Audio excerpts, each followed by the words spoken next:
uh, reaction to the virus has been complete and utter garbage. Complete and utter garbage. But what did happen? Well, curfews, then lockdowns, shutting down businesses, shutting down people, long quarantines. I mean, we've seen countries quarantine whole cities, whole regions, even entire countries being quarantined for like days and weeks, even days and weeks. But again, like, it's one thing if they say, "Hey, in 2 weeks' time, we are going to have a, say 5 day quarantine, 5 to 7 days. Let's say it's 5 to 7 days. 5 to 7 days quarantine, right? You have ample time. You have 2 weeks to buy all your groceries, all your foods, everything you need. You no need to rush. And then we're going to have a 1 week lockdown where everything is shut down. No business. No business. Doesn't matter what it is. Doesn't matter if it's food. Doesn't matter.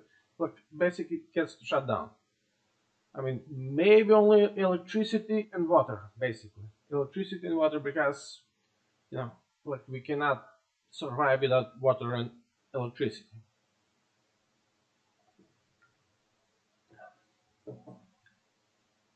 So basically, those two businesses basically staying open, those utilities, everything else closes for 5 to 7 days, and then, you know, if no one's out, if nothing is working for a whole week, the virus won't spread, right?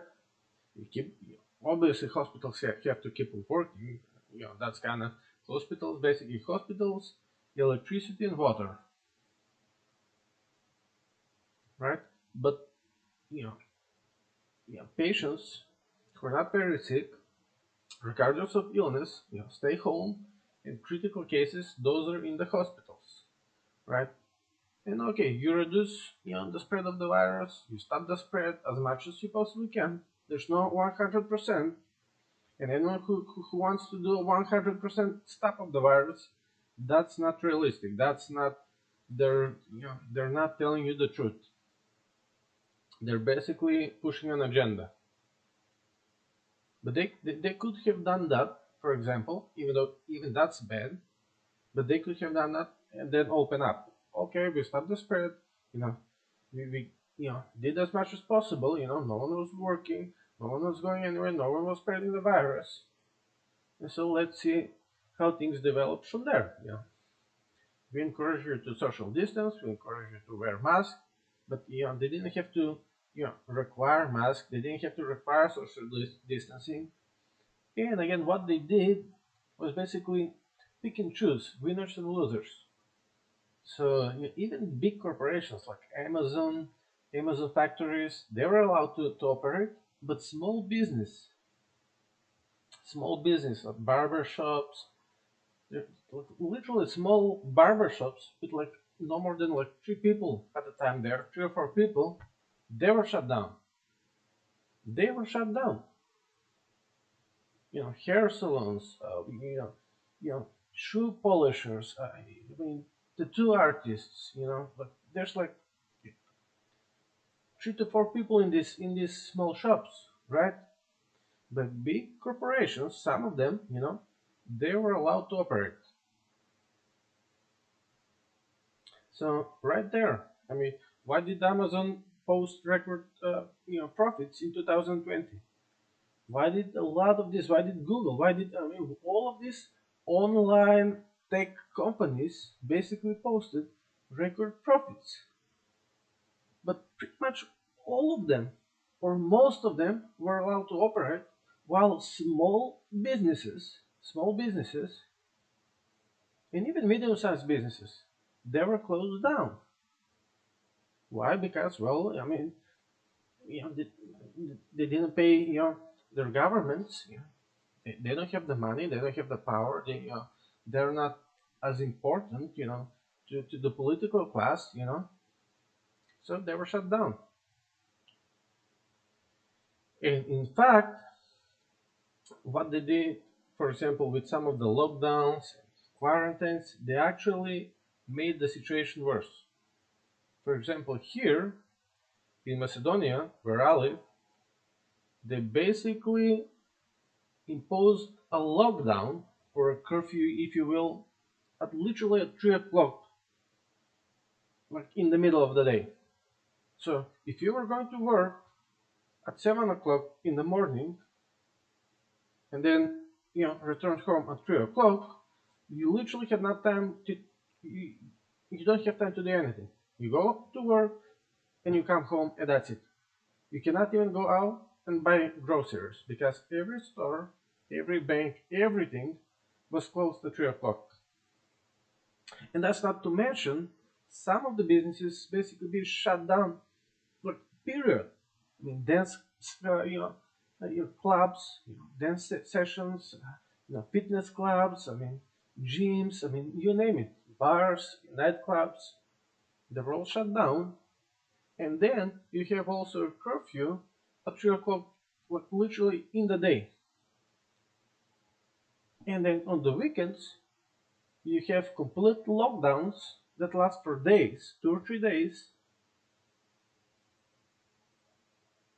And what they did with those types of restrictions, curfews, and lockdowns, is basically make the situation worse.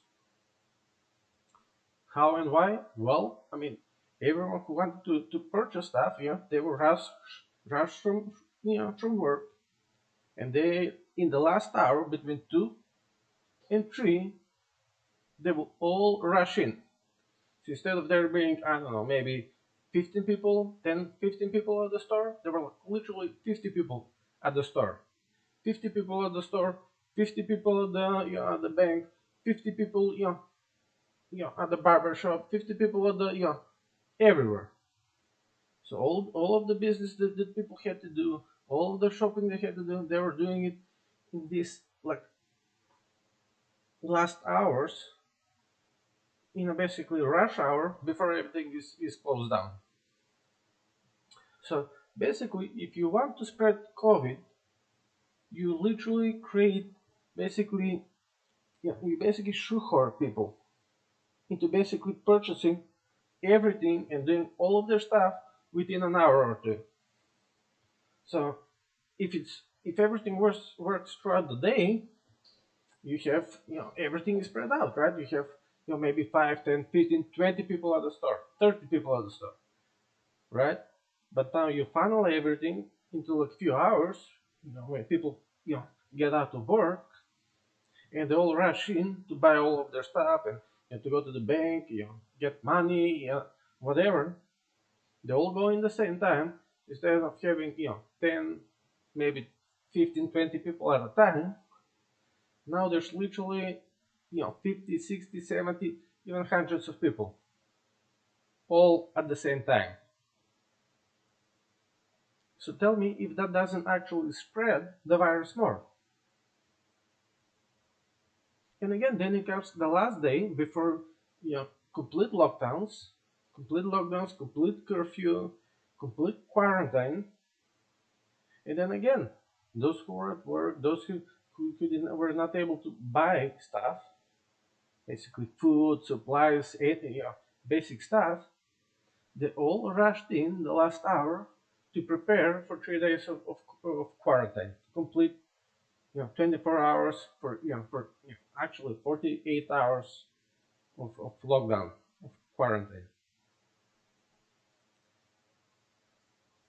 So yeah, I mean, pretty much the response from governments has been complete and utter idiocy. Complete and utter idiocy. I mean, everything they did was wrong. Everything. All of the lockdowns, all of the shutdowns, all of the quarantines, everything. Requiring masks, requiring this or that. Again, if they actually said to all people, hey, if you go outside, the best way to protect yourself is wear a mask. Well, that's not the best way, but like one of the easiest best way to protect yourself, you basically social distance as much as you can and wear a mask, right?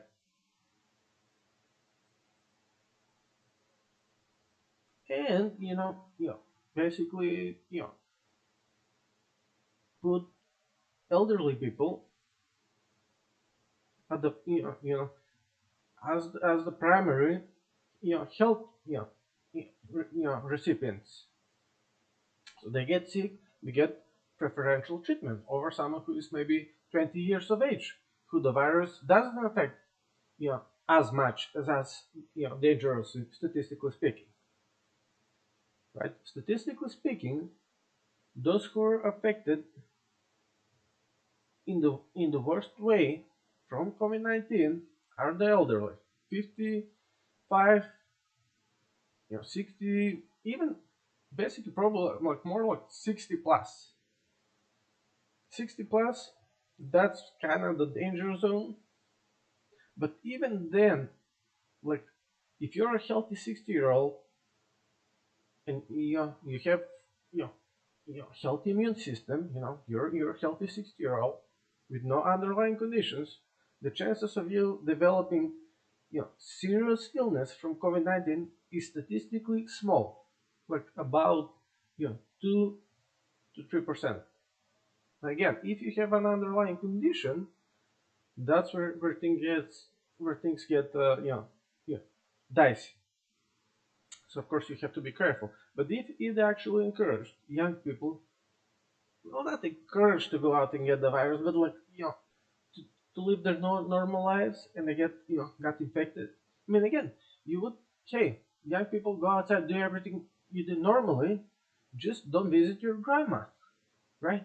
And if you do visit grandma, wear a mask for your grandma's safety, and she should also wear a mask for her own safety, right?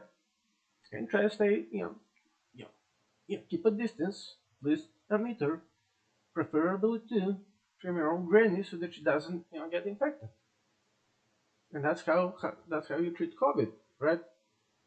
And then people who get sick, the elderly get preferential treatment. And then obviously, if a young person starts to develop, serious, issues from COVID, then you put them in a hospital as well. But again, the elderly have preferential treatment, right? You protect the elderly and you allow everyone else to operate normally, including businesses, small businesses, medium-sized businesses, big businesses, all of them. But what they did was basically they were picking winners and losers. And in most cases, the losers were small businesses and basically your average worker, because you either lost your job or your salary went down, and I mean, and they had government programs and like, oh, you'll get this and you'll get some cash, but like that's all, what I mean. What essentially the government did, governments all over the world did with COVID-19, and this is basically proof how bad governments are in general. They basically break your leg and give you crutches. And that's what they did with the economy. That's what they did with the virus.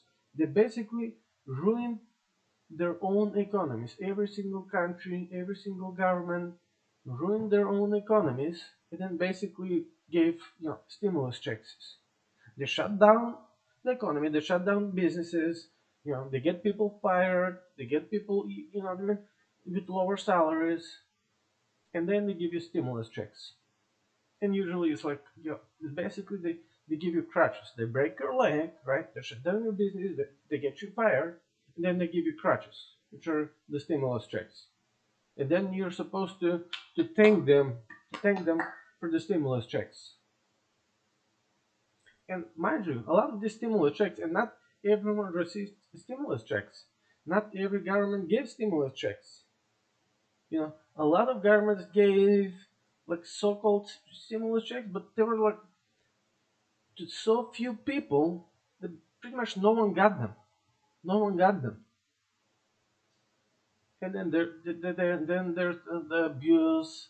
in all of this, they actually gave money to businesses in order to keep workers, but they didn't keep their promise, and all of the abuse, all businesses who shouldn't have gotten loans and shouldn't gotten help, got help and got loans. So, I mean, they created a problem. Okay, you have a small problem, which is COVID-19, which we knew even at the time that it wasn't, too deadly. It wasn't very deadly. It was, basically, 3 to 5% deadly for, at the time, 2020, for older people, 60 plus, and like it goes, if you were basically 40 and other, the chances of you dying from COVID is like 0.0 something. So small chances. Again, if you got underlying conditions, if you got lung issues, if you're like like morbidly obese, basically, and you're in your 40s or 50s, you know that's not healthy. You know, I mean, we saw a lot of people who were basically obese, grown men, like basically in their 40s, 130, 140, 150, short people as well, short fat people, and like that's not healthy. So yeah, I mean, all of the responses, all of the responses to COVID-19 were wrong. Now again, if at the beginning, because we didn't know exactly how dangerous it is, like how to protect from the virus, etc., etc., etc., right? They could have done like a 1 week complete quarantine with the bare essentials like water, electricity, and hospitals working. Nothing else. Not even food. Not even food. And they announced, hey, within 2, 3 weeks or whatever, or we're going to have like a week-long quarantine to stop the spread, to minimize the spread. Again, you cannot quote stop the spread. I mean, even if you quarantine every single person and you shut down literally everything for like a whole month, to the point where people were even starving because nothing is working. You can get fruit, food from anywhere. You still would not have been able to literally stop the virus. You would have reduced it probably, you know, significantly, but there's no way to quote stop it. There's no way, you know what I mean? All it takes is like one guy to come up with the virus, and that's it. And then what about other countries? What about visitors coming in? What about false positives, false negatives? So yeah, I mean, wrong action all around, and now we find out that the virus is actually, probably created in a laboratory. We don't know for certain, but it looks that way. It looks that way. Now the question is, was it released, incidentally, or was it released, maybe I don't know, maybe on purpose? Is it a biological weapon? You know, is it a bio weapon? I mean, who knows? Again, but these questions need to be asked, right? And literally until yesterday, Facebook, Twitter, Google, YouTube, all of this, Apple, you name it, all of these big tech corporations, big tech monopolies would ban you. They would ban you. They would censor you if you even question stuff. If you even question stuff. And that doesn't even stop with COVID-19. That doesn't even stop. I mean, big tech censorship is the biggest danger to basically freedom of speech in the whole world. Because big tech censorship, Jake Dorsey and Mike Zuckerberg and all of these people, they think they're God. They think they can control you, they can control your life, they can control what you think and what you say. And again, if people keep letting them, They will. They will ultimately control you, control us. So yeah, that's for today. Thanks for listening and watching, and see you next time.